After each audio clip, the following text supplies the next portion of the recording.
let me tell you what's going on. So I was having trouble starting the van. It just didn't want to start. I checked all the normal things. I had spark, I had fuel, I had everything. Everything was working, but the van didn't want to start. And because of my time, I didn't really have time to really just spend a day on it. So I kept, take half hour here, hour there, just to kind of just, it pops up in my head. I'm like, oh, let me check this. Anyway, I did that and nothing. So after running a fuel pressure test, I felt it was a little weak. So I changed the fuel pump. Didn't really help though, still didn't start. Changed the crank sensor because the crank sensor, the auto shutdown relay, the fuel pressure regulator, the cam sensor, I mean, you name it. I was running through it because these parts were all on it when I bought the van. So I was like, you know what? Even if it's not it, it's probably time that it gets changed anyway. This van is a 92. So after changing all of those parts and really putting half effort into my own vehicle to diagnose the problem, I said, I'm going to stop wasting money and put some time on it. So anyway, I have determined that the problem is the coil. If you guys have a Dodge van that does not start, 9 times out of 10, if it's not the crank position sensor, it's going to be the coil. Because with the Dodge vans, the Rams, the Jeeps, because this is the Magnum motor. So the Magnum motor was used like in Durangos. They were used in Grand Cherokees, things like that. This is the 318. Now, the thing about it is that you'll still get spark out the coil, but the spark will just be too weak to start it. So when you test for spark, you're going to find spark, but it'll be too weak to start it. So anyway, change the coil, start it up. I was very happy. This thing's been parked 6 months. Just parked out front for 6 months.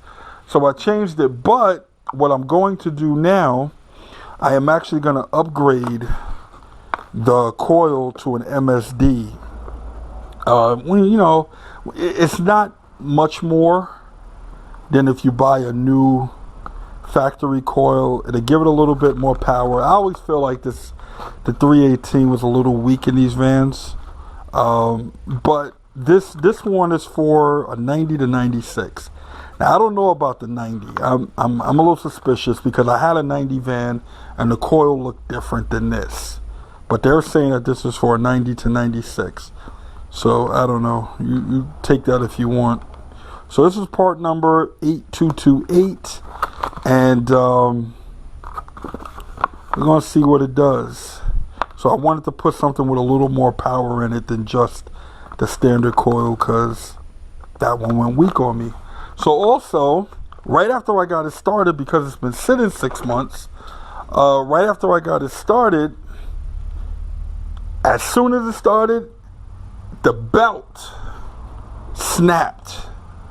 Come to find out, the alternator is locked up. See? Doesn't turn. The alternator is locked up. Same time, plastic pulley. Hold on, let me take this off for a second so you guys can see what I mean. Hold on. Okay. So this is the plastic pulley, and as you see, it is all melted.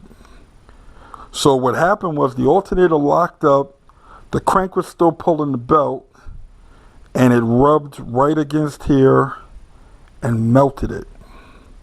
So I had to get a new pulley, but just for maintenance sake, there's 2 idler pulleys on these vans, on this van anyway, and there's the other one right there.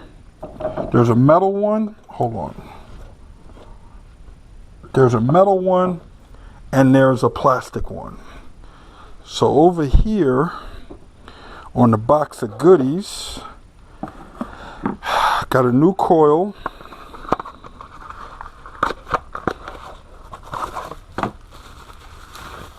This is the metal idler pulley.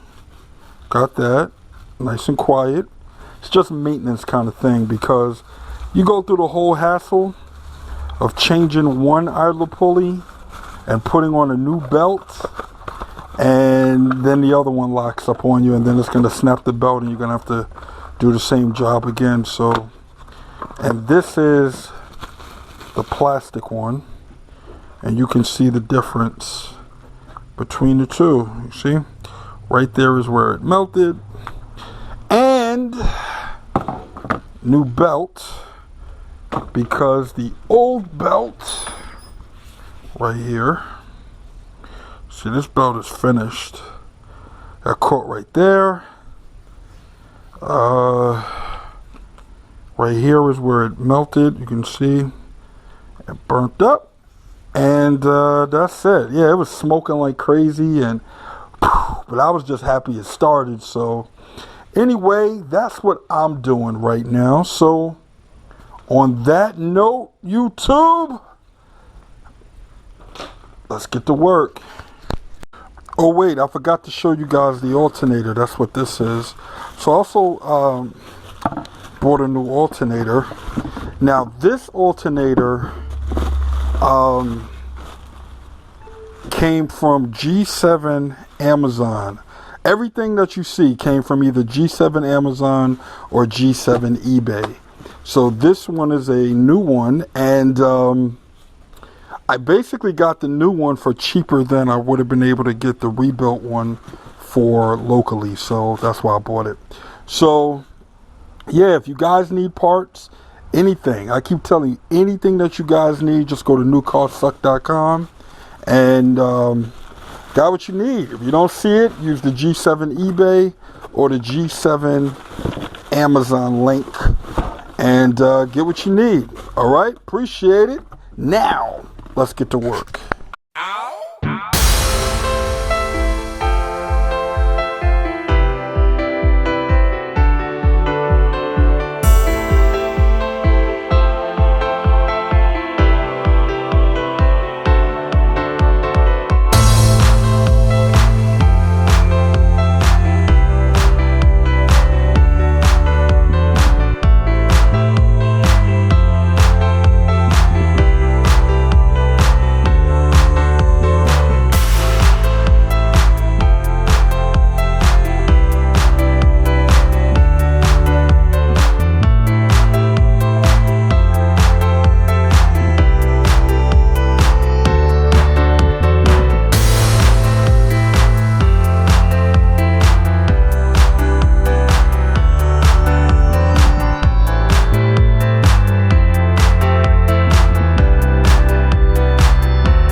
Running good, running good. New coil, alternator. Beautiful. Alright guys, catch you on the next one.